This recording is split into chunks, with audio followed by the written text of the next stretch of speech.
열왕기상 17장입니다. 열왕기상 17장 1절부터 7절 말씀까지 제가 봉독을 해드리도록 하겠습니다. 열왕기상 17장 1절부터 7절 말씀이 되겠습니다. 길르앗에 우거하는 자 중에 디셉 사람 엘리야가 아합에게 말하되 내가 섬기는 이스라엘의 하나님 여호와께서 살아계심을 두고 맹세하노니 내 말이 없으면 수년 동안 비도 이슬도 내리지 아니하리라 하니라. 여호와의 말씀이 엘리야에게 임하여 이르시되 너는 여기서 떠나 동쪽으로 가서 요단 앞 그리 시냇가에 숨고 그 시냇물을 마시라. 내가 까마귀들에게 명령하여 거기서 너를 먹이게 하리라. 그가 여호와의 말씀과 같이 하여 곧 가서 요단 앞 그리 시냇가에 머물매 까마귀들이 아침에도 떡과 고기를 저녁에도 떡과 고기를 가져왔고 그가 시냇물을 마셨으나 땅에 비가 내리지 아니하므로 물마 위에 그 시내가 마르니라. 아멘. 하나님 고맙습니다. 바쁘고 분주한 중에도 무더위 중에도 우리의 마음의 중심이 살아계신 하나님을 향하게 하시고 거룩한 주의 날 이 아침에 주님 앞에 나와 주를 예배하게 하시고 이 시간 주의 말씀을 충족할 수 있는 은총을 내려주심을 감사합니다.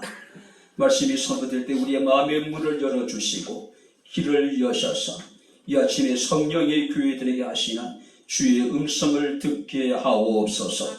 예수님 이름으로 기도하옵나이다. 아멘. 할렐루야. 아멘. 자, 우리 옆에 있는 분들과 하나님 우리와 함께 하십니다. 인사하겠습니다. 하나님 우리와 함께 하십니다. 할렐루야. 아멘. 이제 본격적인 여름이 시작이 된 것 같습니다. 1년 중 가장 낮이 길고 덥다는 하지도 지났습니다. 며칠 동안의 무더위가 기승을 부리는 것을 볼 때에 올 여름이 결코 만만치 않다는 것을 느낄 수가 있을 것 같습니다. 또 일기예보에 의하면 다음 주부터 본격적인 장마가 시작이 된다고 합니다. 많은 사람들이 어느 해보다도 이번 여름은 무더운 그런 이제 여름이 될 것이라고 이야기를 합니다. 이제 곧 시작될 장마와 역대급 폭염으로 아마 지루하고 힘든 긴 여름을 우리가 보내지 않을까 생각이 됩니다.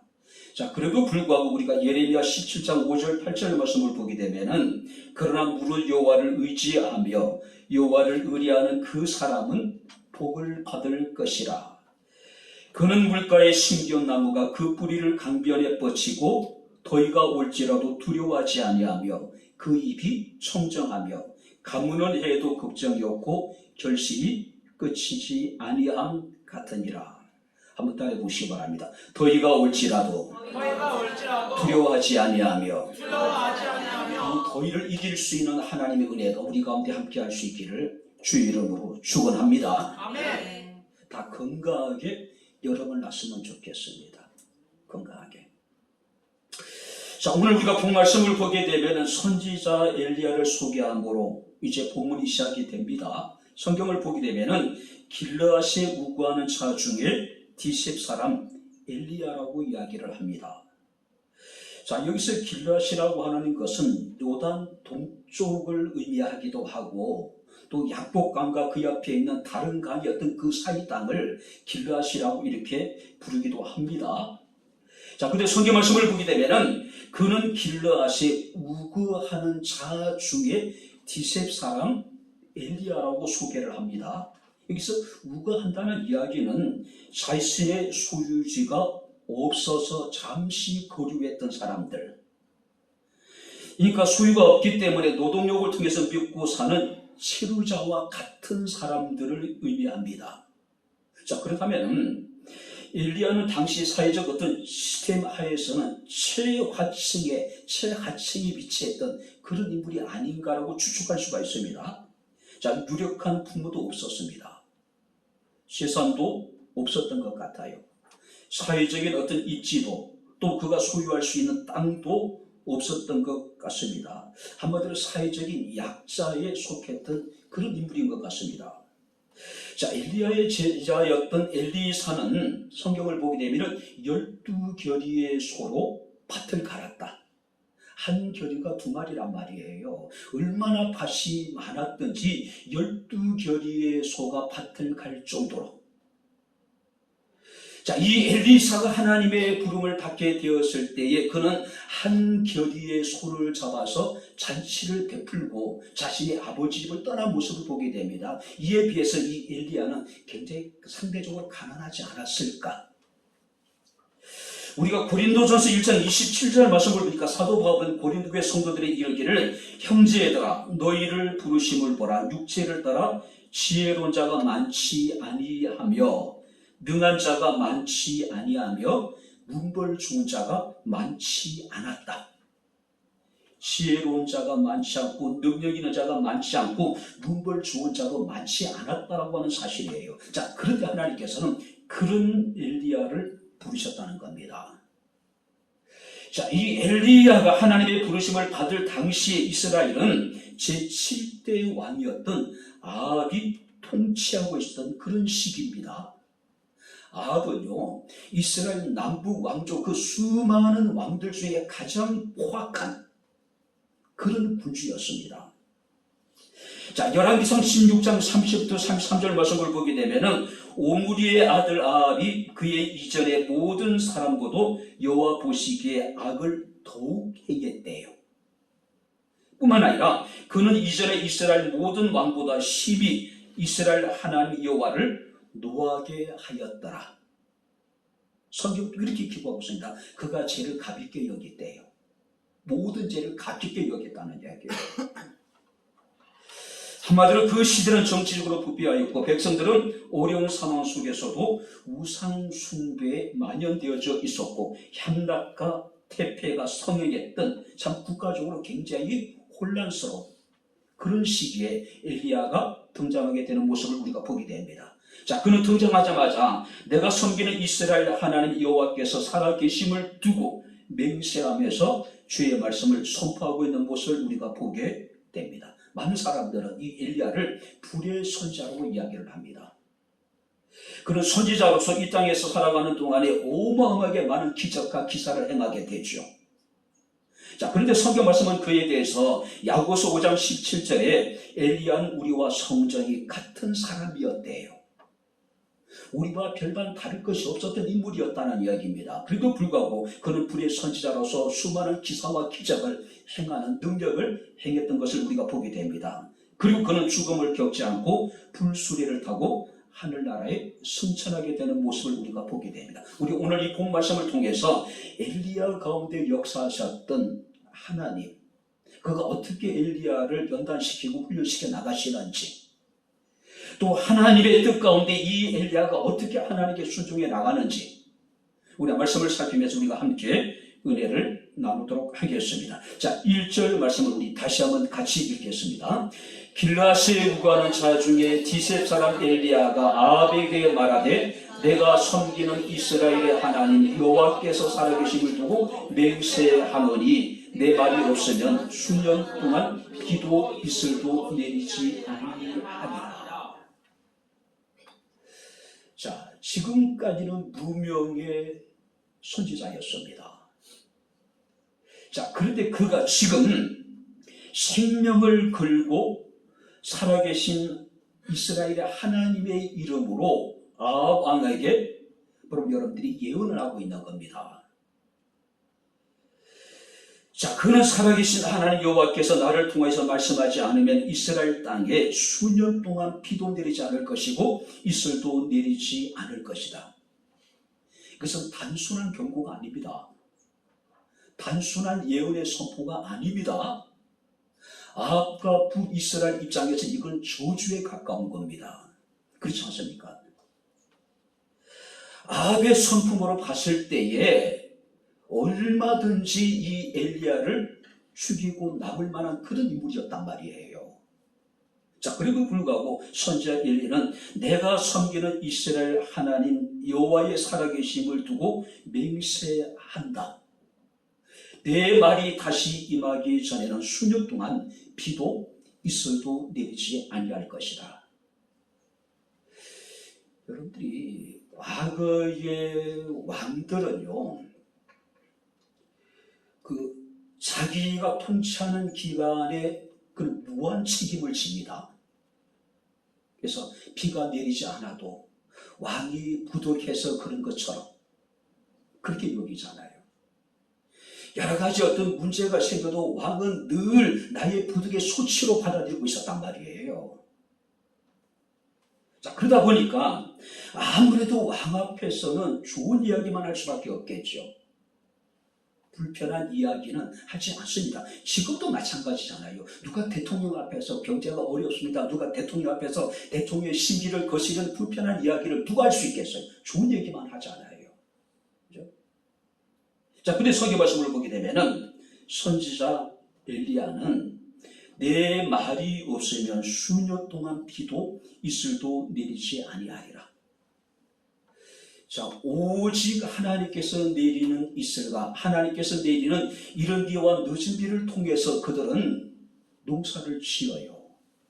이슬이 내리지 않는다라고 하는 것은, 비가 내리지 않는다라는 것은 곧 저주입니다. 무시무시한 여러분들이 하나님의 징계라고, 징벌이라고 이야기할 수가 있습니다. 이것을 전한다는 것은 쉽지 않음에도 불구하고 선지자 엘리야는 목숨을 걸고 하나님의 말씀에 순종했다는 거예요. 말씀을 선포했다는 이야기예요. 여러분들과 선지자 예레미야가 등장을 합니다. 이 예레미야는 예레미야서 이제 20장 9절 말씀을 보게 되면은 모든 선지자들이 이스라엘의 예루살렘의 평강을 이야기를 해요. 그런데 예레미야에게만 하나님의 말씀은 예루살렘과 유다의 멸망이에요. 성전이 회파될 것이라는 겁니다. 많은 유다 사람들이 바벨론의 포로로 사로잡혀 가게 될 것이라는 이야기예요. 그러니 거짓 선지자들과 백성들과 유다의 마지막 왕이었던 시드기야 입장에서는 이 예레미야가 굉장히 불편하잖아요. 그러니까 여러분들이 감옥에 가두기도 하고 웅덩이에 던져 죽이려기도 하고 늘 생명의 위협 앞에 이 예레미야가 노출되어져 있을 수밖에 없는 것이죠. 자, 그때 예레미야가 이런 이야기를 합니다. 내가 다시는 여호와의 말씀을 선포하지 아니하며 그 이름으로 말하지 아니하겠다. 너무 힘들고 너무 고통스러워요. 적당히 시류와 야합을 해서 좋은 게 좋은 것이라고 듣기 좋은 이야기를 할 수도 있었겠죠. 그러면 인정을 받고 대우를 받고 편안하고 안락한 안정된 삶을 살 수가 있었겠죠. 근데 예레미야에게 임한 하나님의 말씀은 예루살렘과 유다의 멸망이에요. 성전이 철저하게 파괴되어질 것이라는 것이죠. 왕과 자기 백성들이 포로로 끌려가게 될 것이라는 이야기예요. 너무나도 핍박이 강했기 때문에 다시는 내가 주의 말씀을 선포하지 아니하고 다시는 내가 주의 이름으로 말하지 아니하리라고 다짐을 해요. 그런데 그는 이어서 이런 얘기를 합니다. 그러나 나의 마음이 불붙는 것 같아서 골수에 사무쳐서 견딜 수 없나이다. 그 마음이 너무나도 불붙는 것 같아서 하나님의 말씀을 선포하지 않으면 견딜 수 없었다고 이야기를 하고 있는 겁니다. 오늘 신앙생활하는 우리들에게 있어서 가장 큰 문제가 무엇일까요? 하나님의 말씀을 듣습니다. 우리는 설교 홍수 시대에 살고 있어요. 우리가 원하는 목회자들의 교회 사이트에 들어가서 정말 훌륭하신 목사님들의 설교를 얼마든지 들을 수 있어요. 근데 문제는 그만큼 우리 교회가 나아졌을까? 우리 성도들의 삶이 변화되어졌을까? 그건 아니라는 것이죠. 왜냐하면 하나님의 말씀을 듣기는 들어도 행하지 않는다는 것이요. 주의 말씀 우리가 지키지 않는다라고 하는 사실이에요. 자, 성경 말씀을 보게 되면 하나님 두 가지 우리에게 말씀하십니다. 하나는 하라는 것이고 하나는 하지 말라는 것입니다. 하라고 하는 것은 생명을 걸고 해야 되는 것이고 하지 말라고 하는 것은 죽어도 하지 말아야 돼요. 근데 오늘 우리들은 어떻습니까? 하라는 것은 하지 않고 하지 말라는 것은 길을 쓰고 하고 있는 것이 오늘 우리들의 모습이잖아요. 문제는 그럼에도 불구하고 우리가 신앙 양심의 가책을 느끼지 않는다는 거죠. 두려움을 느끼지 않는다는 겁니다. 예레미야가 느꼈던 마음이 불붙는 것 같은, 골수에 사무치는 것 같은 그런 느낌이 우리에게 없는 거예요. 그죠? 누가복음 7장에 보게 되면은 로마 백부장의 이야기가 나옵니다. 백부장의 사랑하는 종이 병이 들어 죽게 됩니다. 예수의 소문을 듣고 유대인의 장로 몇을 예수께 보내요. 그 유대인의 장로들이 예수께 와서 이르기를 이 사람의 청을 들어주는 것이 이 사람에게 합당합니다. 이유가 두 가지. 저가 우리 민족을 사랑했고 우리를 위하여 회당을 지었나이다라고 이야기를 해요. 그때 예수께서 그 유대 장로들의 이야기를 듣고 이 백부장의 집으로 발걸음을 옮기시잖아요. 그때 백부장이 급히 예수께 나와 이르기를 우리 집에 들어오심을 내가 감당할 수 없나이다. 말씀만 하사 내 종의 병을 낫게 하소서. 말씀만 하시면은 내 집에 내 사랑하는 종이 지금 병들어서 죽게 되었는데 그 종이 깨끗하게 나음을 받을 것이라는 이야기예요. 그래서 이런 이야기를 합니다. 나에게도 주인이 있고 내가 섬기는 사람이 있고 내 밑에도 나에게도 나를 부하가 있다. 가라면 가고 오라면 오고 하라면 하나이다. 그러니까 말씀만 해달라는 이야기예요. 그죠? 자, 여기서 우리에게 굉장히 중요한 이야기를 하죠. 가라면 가는 것, 오라면 오는 것. 무엇을 명하시니 주께서 우리에게 하라면 할 수 있는 것. 이것이 종의 자세이고 이게 그리스도인의 자세가 아닐까요? 한번 따라해 보시기 바랍니다. 가라면 가고, 오라면 오고, 하라면 하나이다. 근데 우리는 너무나도 이유가 많아요. 하나님이 가라면 가고 오라면 오고 하라면 해야 되는데 우리는 이런저런 이유와 핑계와 변명을 댈 때가 얼마나 많은지 몰라요. 바쁘기 때문에 또 이런저런 이유 때문에 도저히 하나님 이번만큼은 그 문제에 대해서만큼 내가 순종할 수 없습니다라고 이야기를 해요. 그런데 우리가 출애굽기 34장 21절 말씀 보니까 재미있는 이야기가 있습니다. 안식일의 규례에 대해서 반드시 지켜야 되죠. 이런 이야기를 합니다.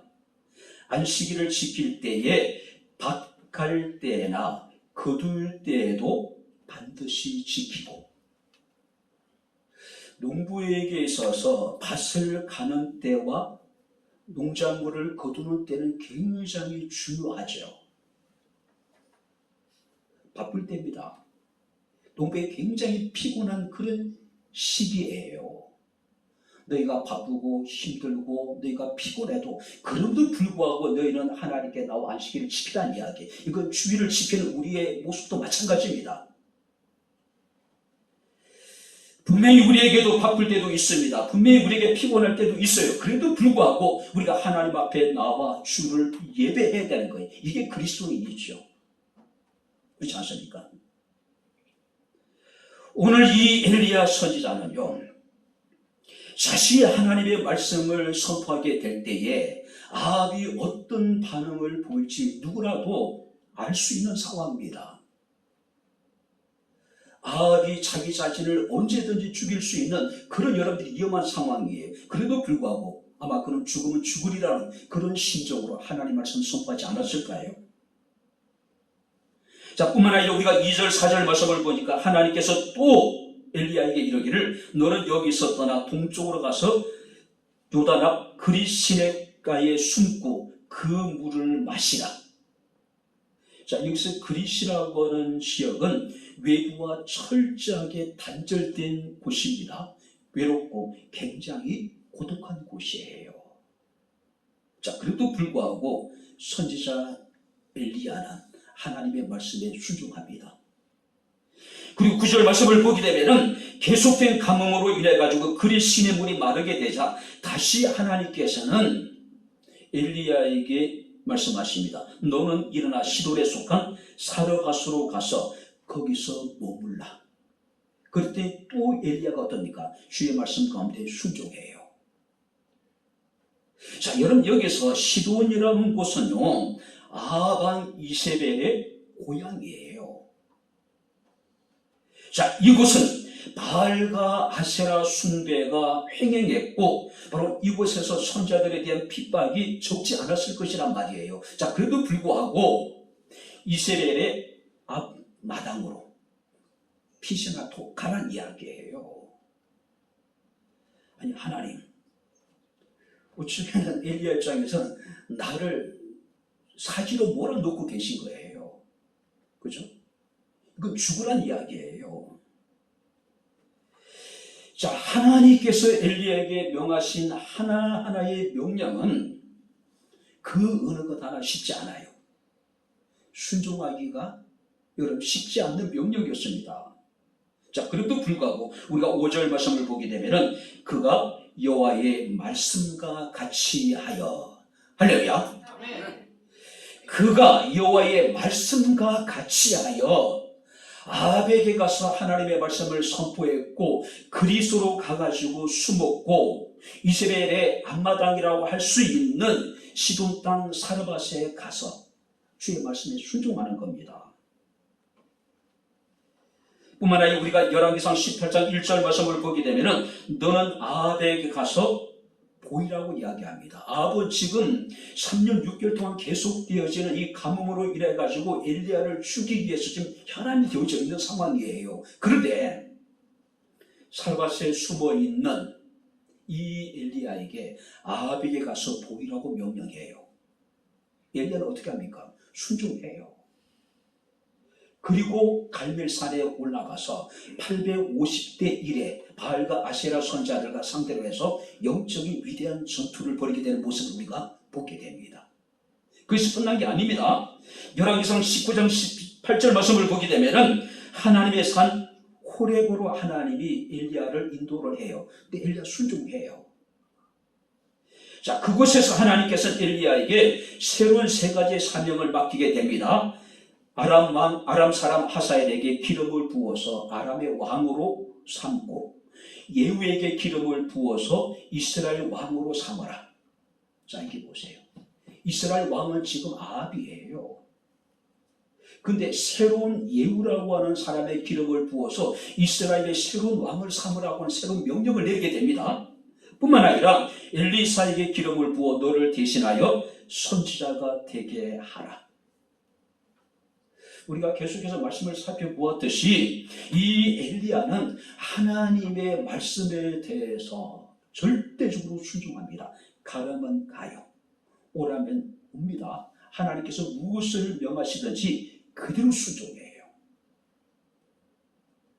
가나 혼인잔치에 그 혼인잔치 집의 하인들이 주께서 무엇을 명하시는지 그대로 순종할 때에 물이 변하여 포도주가 되는 기적이 있었습니다. 베드로가 밤새 고기 한 마리 잡지 못했지만은 오직 하나님의 말씀에 의지하여 깊은 곳에 가서 그물을 던지게 되었을 때에 그물이 찢어지기만치 많은 고기를 잡게 되는 모습을 우리가 보게 됩니다. 베드로는 자신의 경험이라든지 자신의 생각이라든지 자신의 모든 지식을 내려놓고 오직 하나님 말씀 가운데 순종하는 겁니다. 내 생각, 나의 경험, 나의 지식을 내려놓고 오직 하나님 말씀 가운데 순종할 수 있는 바로 저와 여러분들의 삶이 될 수 있기를 주의 이름으로 축원합니다. 엘리야가 그러했던 것 같아요. 하나님이 사지로 가서 뻔히 죽을 수 있는 상황 속에서도 하나님께서 그에게 말씀하시니 그대로 순종하는 겁니다. 자, 뿐만 아니라 우리가 3절 말씀을 보시기 바랍니다. 3절 다 같이 읽겠습니다. 너는 여기서 떠나 동쪽으로 가서 요단 앞 그리시네가에 숨어라. 여기서 그리시라고 하는 지역의 뜻이 뭐냐면은 잘라내다. 이 그리스는 단절된 곳이라는 뜻을 가지고 있어요.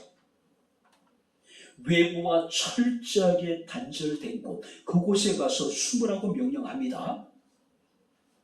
자, 하나님이 엘리야에게 숨으라고 명령하신 이유는 무엇일까요? 엘리야가 3년 6개월 동안의 가뭄을 예언한 이후에 그 예언으로 인해 가지고 심각한 위기에 아마 처해 있는 것을 의미하고 있는 거예요. 그러니까 아합이 엘리야를 잡아서 죽이려고 했던 것 같습니다. 그래서 하나님이 급히 이 엘리야를 여기서 떠나 동쪽으로 가서 요단 앞 그릿시내가, 이 그릿이라는 지역은 단절된 곳, 그러니까 사람이 살 수 없는 굉장히 척박한 곳이었던 것 같습니다.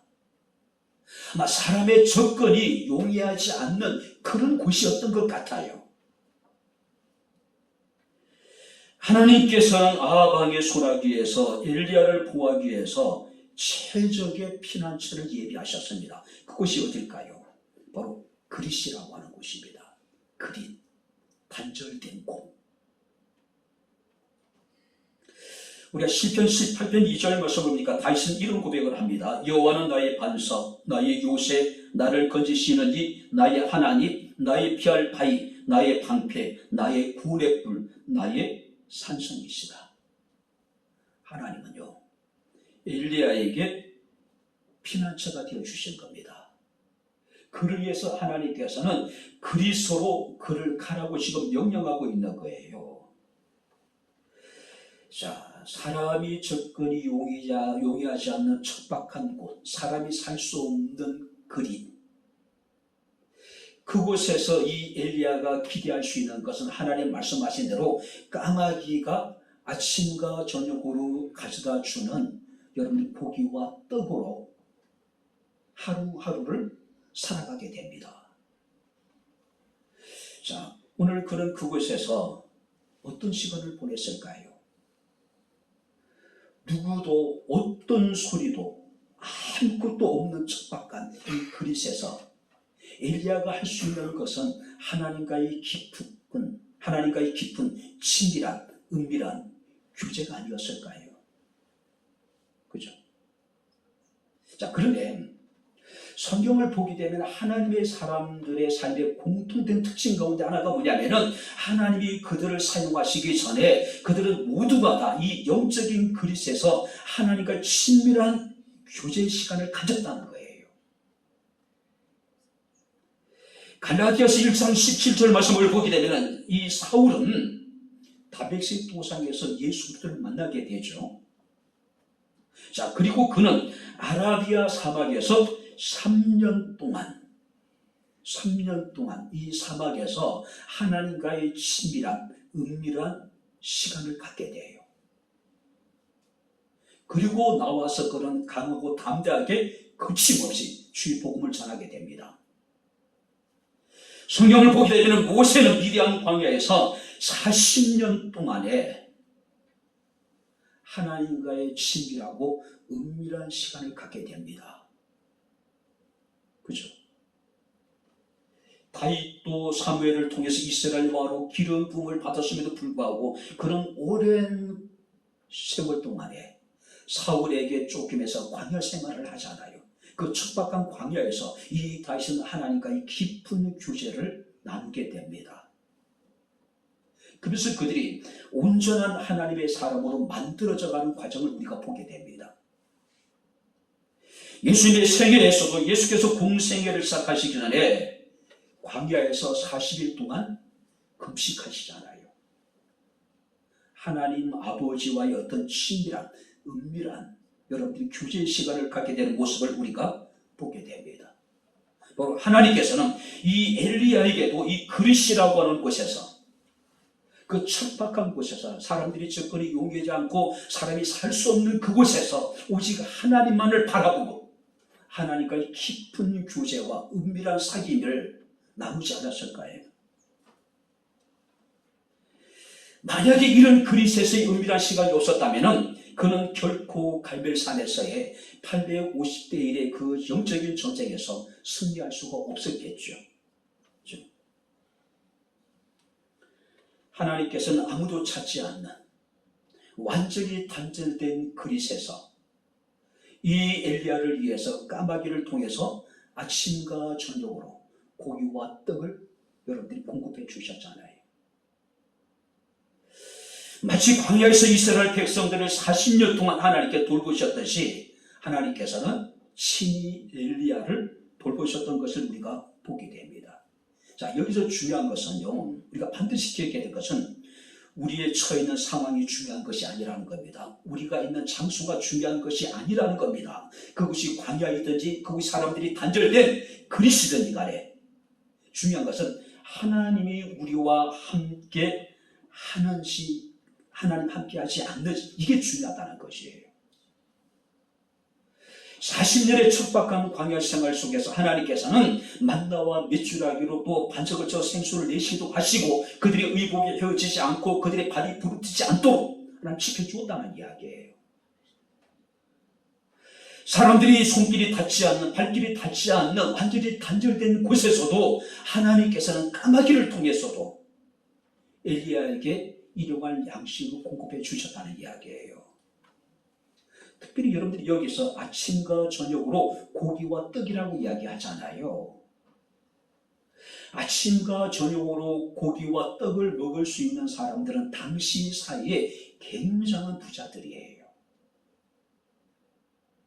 하나님이 엘리야에게 겨우 생명을 연명할 수 있을 정도의 그런 양식을 공급하신 것이 아니라, 비록 척박한 그리스인의 것에도 불구하고 하나님께서는 풍부하게, 하나님께서는 풍성하게 엘리야에게 쓸 것을 공급해 주셨다는 사실입니다. 할렐루야. 네. 하나님, 그런 부유하신 하나님이에요. 그죠?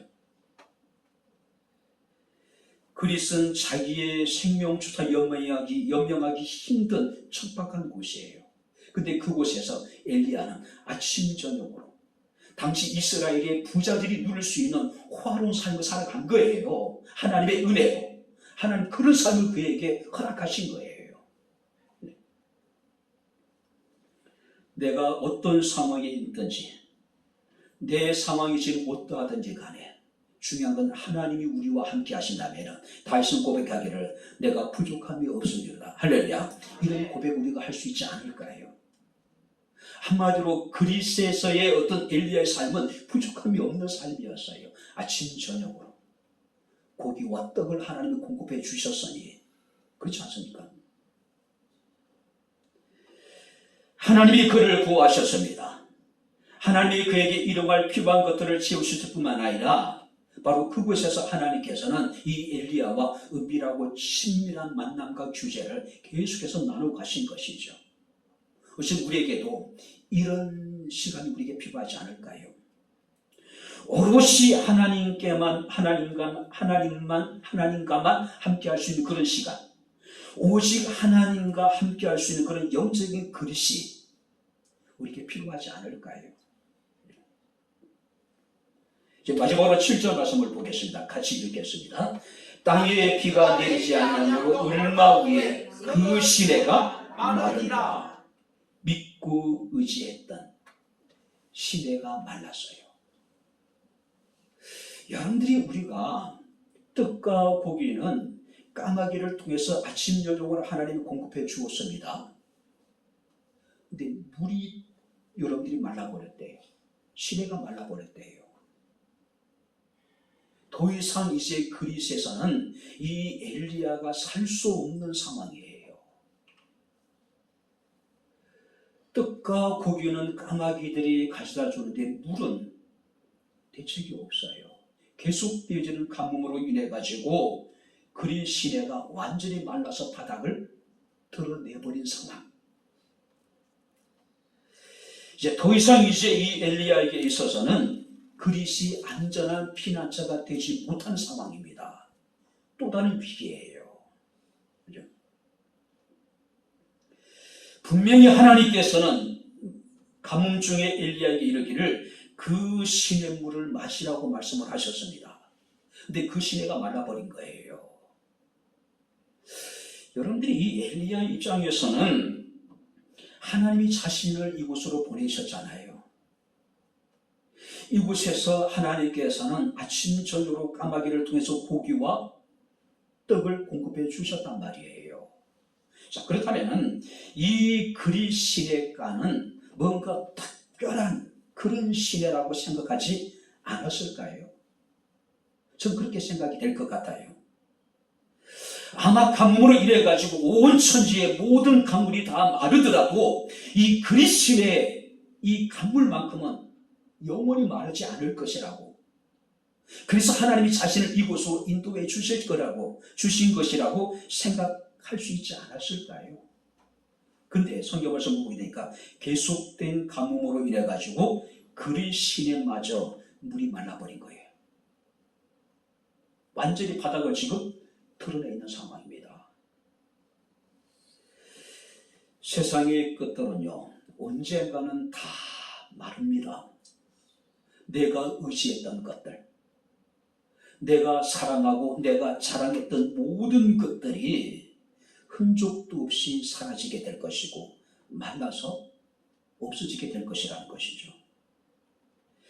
그래서 사도 베드로는 베드로전서 1장 24절에 이르기를 그러므로 모든 육체는 풀과 같고 그 모든 영광은 불의 꽃과 같으니 풀은 마르고 꽃은 시대 오직 여호와의 말씀은 세세토록 있다고 노래하고 있는 모습을 우리가 보게 됩니다. 자, 뿐만 아니라 욥기 20장 5절 7절 말씀을 보게 되면은 악인이 이긴다는 자랑도 잠시요 경건하지 못한 자의 즐거움도 잠깐이다. 그들의 자랑도 그들의 즐거움도 잠깐이라는 거죠. 다 언젠가 사라져버릴 것들이란 이야기예요. 그 존귀함이 하늘에 닿고 그 무리가 구름에 미칠지라도 자기 똥처럼 영원히 망할 것이다. 세상에 영원한 것은 없다는 이야기예요. 우리가 자랑하고 있는, 우리가 의지하고 있는 그 모든 것들이 자기 똥처럼 영원히 망해버릴 것이다. 그러면서 이런 이야기를 합니다. 그를 본 자가 이르기를 그가 어디 있느냐 하리라. 그러니까 흔적도 없이 다 사라져버릴 것이라는 것이죠. 흔적도 없이. 이스라엘 사람들은 가나안 정복 전쟁을 진행하는 과정에 있어서 그들은 지금까지 유목 생활을 했습니다. 그들의 주된 여러분들이 경제 활동이 목축이었어요. 근데 가나안은요 농경사입니다. 농사에 대한 사전 지식이 아무것도 없었습니다. 자, 그러다 보니까 자연스럽게 그들은 가나안 땅에 남아있는 사람들을 통해서 농사의 기술을 배우게 되죠. 그리고 그들이 지금까지 하나님을 섬겨왔는데 바로 농사를 짓는 데 있어서 비와 풍요를 주는 신이 바알이라는 것을 깨닫게 됩니다. 그들은 하나님을 버려요. 바알과 아세라를 섬기게 됩니다. 바알이 비를 내려줄 것이고 바알이 그들에게 그 풍요로움을 줄 것이라고 여겼단 말이에요. 근데 성경 말씀을 보게 되면은 이스라엘 전역에 극심한 가뭄이 찾아옵니다. 모든 강물이 마르고 강들이 바닥을 지금 드러내는 상황이에요. 엘리야를 보호하기 위해서 하나님께서는 엘리야를 그리스로 보냈지만 그리 시냇가의 물도 지금 말라버린 상황이에요. 오늘 사랑하는 성도님들, 여러분들은 무엇을 의지하고 있습니까? 무엇이 여러분들의 안전을 지켜주고 무엇이 여러분들의 인생을 책임져 줄 것이라고 생각하고 있습니까? 내가 의지했던 것들, 내가 사랑했던 것들, 내가 자랑했던 모든 것들이 언젠간 다 나를 떠나게 된다는 사실이에요. 그죠? 지금 엘리야가 경험한 것은 바로 그거예요.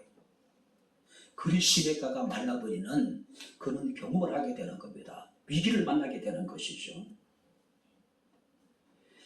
자, 하나님께서는 이제 엘리야를 위하여 또 다른 길을 예비하셨습니다. 우리가 9절 말씀을 보니까 너는 일어나 시돈에 속한 사르밧으로 가서 거기서 머물라. 내가 그곳 가부에게 명령하여 네게 음식을 주게 하리라. 자, 시돈 땅 사르밧. 시돈은 아까 말씀드렸듯이 이 엘리야를 죽이는 데 있어서 혈안이 되어졌던 그 아합의 아내였던 이세벨의 여러분들이 고향입니다. 바알과 아세라 숭배의 여러분들이 중심지였습니다.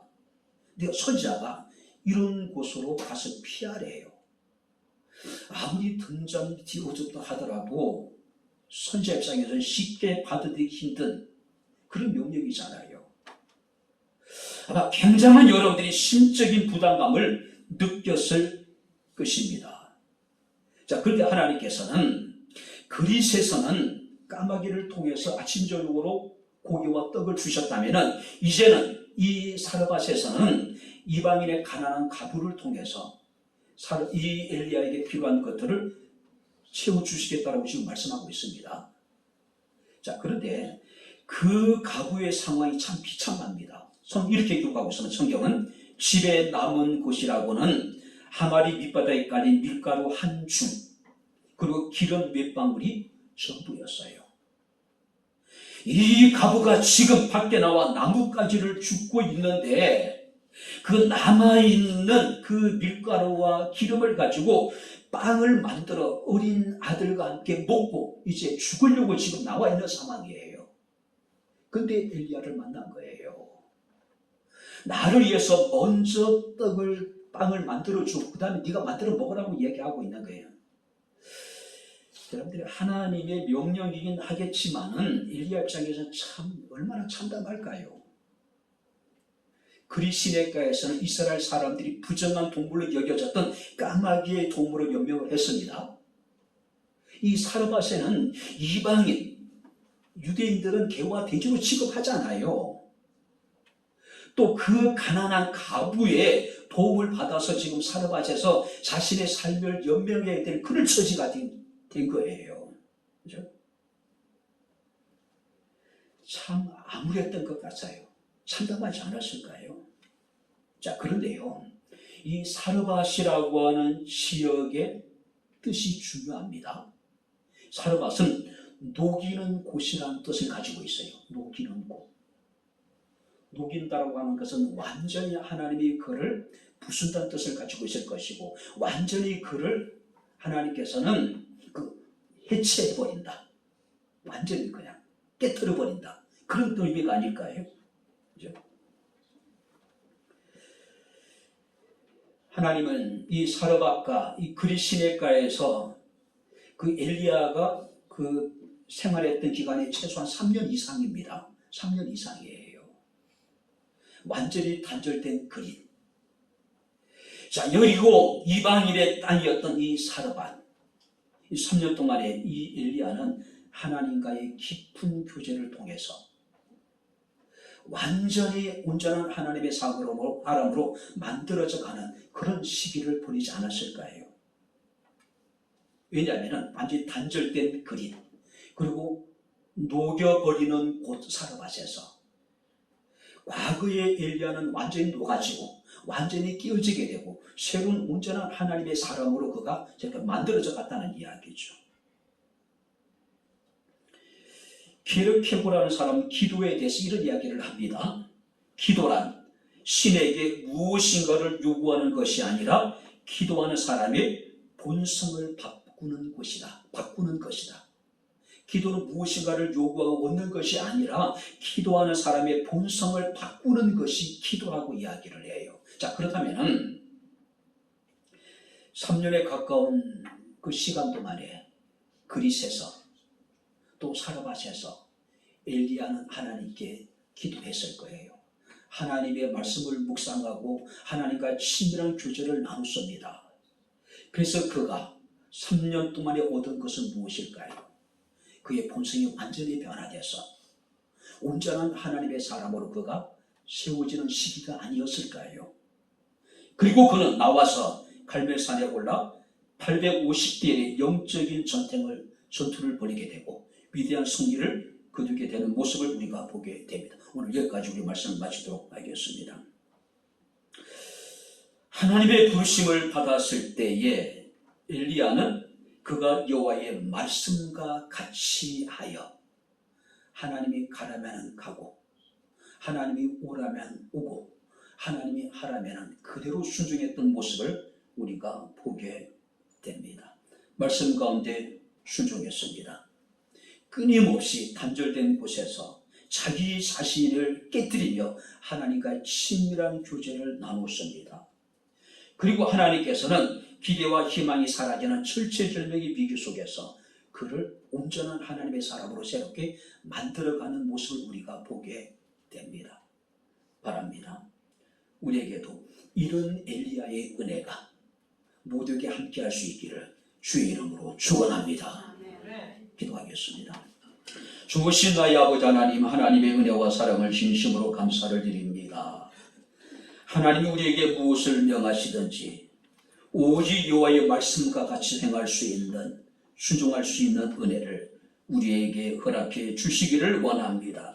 단절된 곳에서 또 아버지 하나님이여 이 시간과 끊임없이 하나님과의 깊은 교제를 나누게 하시고 우리의 기대와 희망이 다 사라지는 절체절명의 위기 속에서도 하나님의 새롭게 하심을 경험할 수 있는 은혜를 우리에게 허락하여 주옵소서. 이 마지막 때에 하나님 주의 백향목회 성도들을 등이루고자 하시는 하나님의 선하시며 기뻐하시며 온전하신 거룩하신 뜻이 이루어지게 하옵소서. 예수님의 이름으로 기도하옵나이다. 아멘. 이제는 우리 주 예수 그리스도의 은혜와 하나님의 크신 사랑과 성령님의 교통교제의 충만 역사 인도하시니 살아계신 하나님을 영과 진리로 예배한 백향목교회 사랑하는 모든 성도들 머리머리 위에 저들의 가정과 직장과 사업장과 이 교회와 이 나라 이 민족 위에 지금부터 영원토록 함께 있을지어다. 아멘.